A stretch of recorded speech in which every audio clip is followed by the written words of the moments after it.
Antiga pintura rupestre nas pirâmides da Núbia mostra um gigante carregando dois elefantes.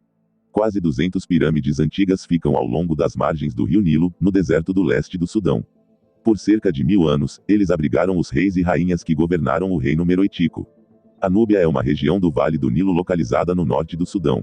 Os governantes desses antigos reinos cuxitas, conhecidos como os faraós negros, supostamente construíram as pirâmides núbias do Sudão de Meroe. De aproximadamente 760 a 650 anos antes de Cristo, os 5 faraós cuxitas governaram o Egito da Núbia ao mar Mediterrâneo. Há um cemitério real a leste de Meroe que está densamente repleto de cerca de 50 pirâmides de arenito e tijolo vermelho, de alturas variadas, vários têm topos quebrados, remanescentes dos invasores europeus do século XIX. A cidade real situada a oeste de Meroe tem as ruínas de um palácio, um templo e um banho real. As ligações globais de Meroe são refletidas na arquitetura de cada edifício, que se baseia em estilos decorativos locais, egípcios e greco-romanos. Os primeiros assentamentos no norte do Sudão remontam a 300 mil anos. É o lar do mais antigo reino da África subsaariana, o reino de Cuxi, cerca de 2500-1500 anos antes de Cristo. Essa cultura criou algumas das cerâmicas mais magníficas do Vale do Nilo, principalmente os copos de Kerma. Gigantes da Pirâmide da Núbia. As pirâmides núbias de Meroe são as mais bem preservadas das mais de 220 pirâmides do Sudão. Eles são os locais de sepultamento de mais de 40 reis e rainhas núbios do reino de Cuxi. O Sudão era conhecido por suas abundantes riquezas naturais, especialmente ouro, ébano e marfim. Esses materiais foram utilizados na criação de diversos artefatos do acervo do Museu Britânico. Durante o Império Antigo, cerca de 2686-2181 anos antes de Cristo, os antigos egípcios foram atraídos para o sul em busca desses recursos, o que frequentemente resultava em violência quando os monarcas egípcios e sudaneses lutavam para controlar o comércio. Meroe se distingue por quase 200 pirâmides, muitas das quais estão em ruínas. São as dimensões e proporções das pirâmides núbias. Essas pirâmides, localizadas na margem leste do Nilo, perto de uma série de assentamentos conhecidos como Bagrauia, são muito menores, mas tão bonitas quanto as mais famosas pirâmides egípcias. As pirâmides têm o nome de Meroe, a capital do estado de Cuxi, um antigo reino africano localizado no que hoje é a República do Sudão. Após a queda da 24ª dinastia egípcia, por volta de 1000 anos antes de Cristo, o reino núbio de Cuxi se desenvolveu como a força dominante na região do meio do Nilo.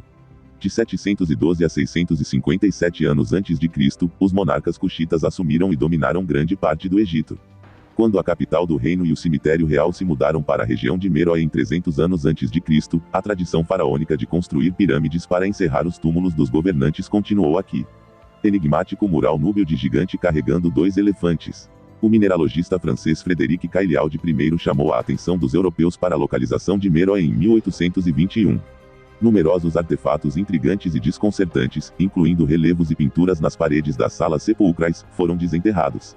Uma obra de arte representando um gigante de tamanho enorme carregando dois elefantes era uma dessas pinturas intrigantes. O historiador romano Joséfo Flávio escreveu em 79 anos depois de Cristo, que o último dos gigantes egípcios viveu no século 13 a.C., durante o reinado do rei Josué. Ele continuou dizendo que eles tinham corpos grandes e rostos tão diferentes dos humanos comuns que era incrível olhar para eles e assustador ouvir suas vozes altas, que soavam como o rugido de um leão. Além disso, várias pinturas murais egípcias antigas representam os construtores das pirâmides como pessoas gigantes, de 5 a 6 metros de altura. De acordo com especialistas, essas pessoas enormes eram capazes de erguer de 4 a 5 toneladas de blocos.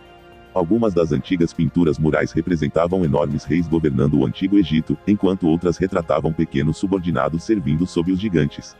Em 1988, Gregor Spoerri, um empresário suíço e estudante fervoroso da história egípcia, contatou um bando de antigos ladrões de enterros por meio de um dos fornecedores privados do Egito.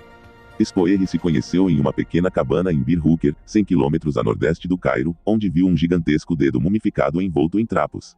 Dedo mumificado gigante. Spoerri a descreveu como uma bolsa longa com cheiro forte e conteúdo incrível. Spoerri teve permissão para segurar a relíquia e tirar algumas fotos porque pagou $300 por ela. Ele colocou ao lado de uma nota de 20 libras egípcias para comparação. O dedo era bastante leve e seco. Spoerri achou incrível porque o monstro ao qual pertencia deveria ter pelo menos 5 metros, quase 16,48 pés de altura. Um invasor de túmulos forneceu uma foto de um raio-x do dedo mumificado da década de 1960 para confirmar sua autenticidade. O certificado de autenticidade do achado também era dessa época. Spoerre pediu que ele vendesse o artefato, mas o ladrão recusou, alegando sua importância para sua família.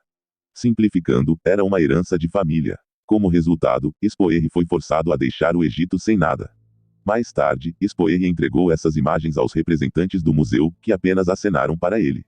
Todos disseram que o dedo não se encaixava nas crenças atuais, afirmou. Ele voltou a Bir Hooker em 2009 em busca do enorme dedo da múmia. Mas ele não conseguiu rastrear o incursor do túmulo. Spoerre vinha estudando informações sobre gigantes antigos há algum tempo. Spoerre ficou profundamente comovido com a descoberta. Ele abandonou seu trabalho em 2008 para escrever um livro sobre gigantes, que acabou publicando sob o título Lost God, Day of Judgment. Os sonhos de Spoerre inspiraram este thriller histórico mágico. Ele enfatiza que não escreveu sobre a descoberta de forma científica, deixando ao leitor a opção de formar sua própria opinião.